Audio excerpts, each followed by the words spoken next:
شهر رمضان الذي أنزل فيه القرآن هدى للناس وبينات من الهدى والفرقان.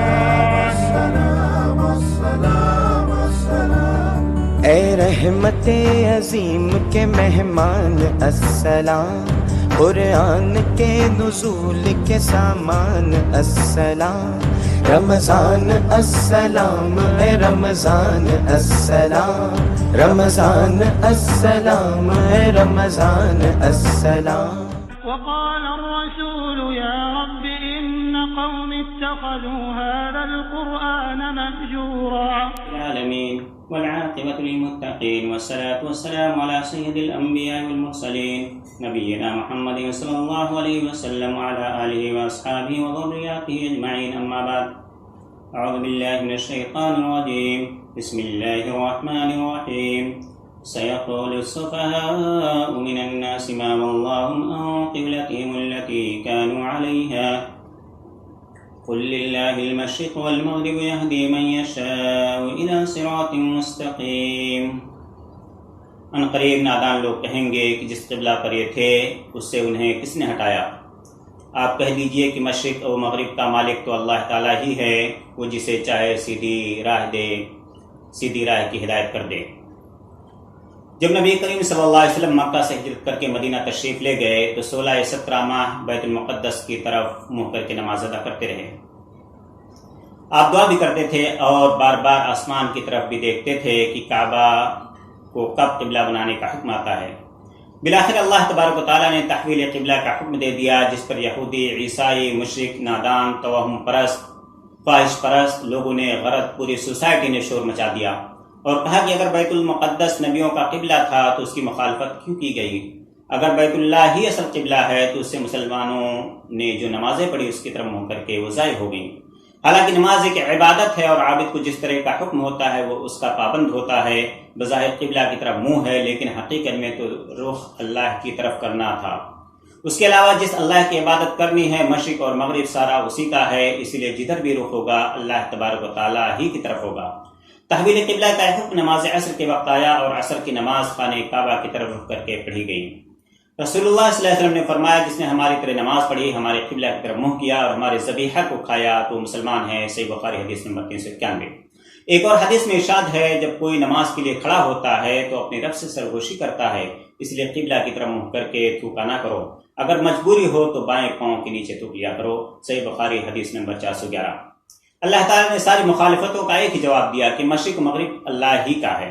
اس کے حکم سے اللہ تعالیٰ نے مومنین کو بھی آزمانا تھا کہ وہ بدل تو نہیں گئے، کیونکہ ہجرت کے وقت گھر بار مال و متاع چھوڑ کر آئے تھے.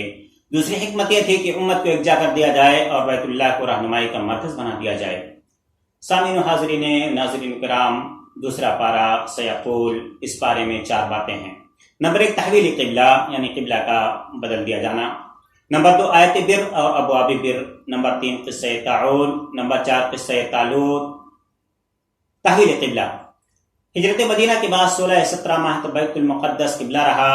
نبی کریم صلی اللہ علیہ وسلم کی چاہت تھی کہ خانہ کعبہ قبلہ ہو. اللہ تبارک تعالیٰ نے آرزو پوری کی اور قبلہ تبدیل ہو گیا. آیت بر اور ابواب بر. لیس البر ان تولوا وجوہکم، سورہ بقرہ آیت نمبر 77 یہ آیت بر کہلاتی ہے. اس میں تمام احکامات، عقائد، عبادات، معاملات، معاشرت اور اخلاق اجمالی طور پر بیان کیے گئے ہیں. ابواب البر میں تفصیل کچھ اس طرح بیان کی گئی ہے. نمبر 1 صفا و مروہ کی سعی. مردار. نمبر 2 مردار خون، خنزیر کا گوشت اور جو غیر اللہ کے نام زد ہو ان کی حرمت.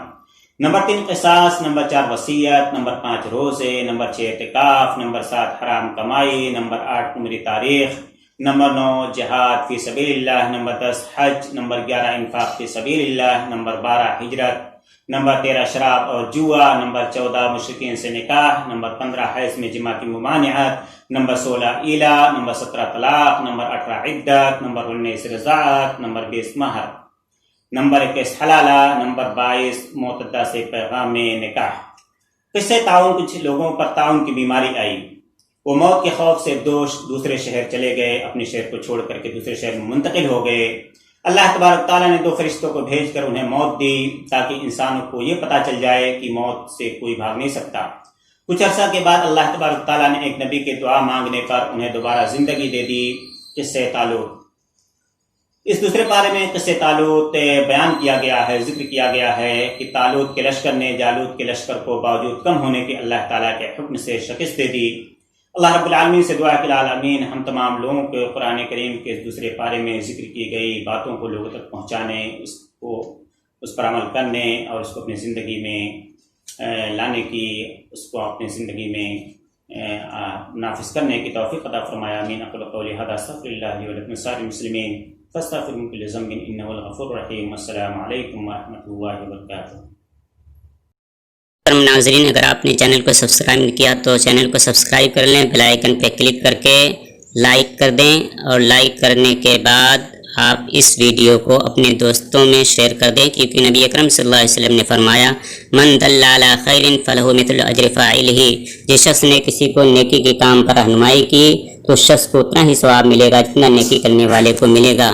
لہٰذا آپ اس ٹیکنالوجی کے دور میں ویڈیو کو شیئر کر کے ثواب دارین حاصل کریں۔ السلام علیکم ورحمۃ اللہ وبرکاتہ۔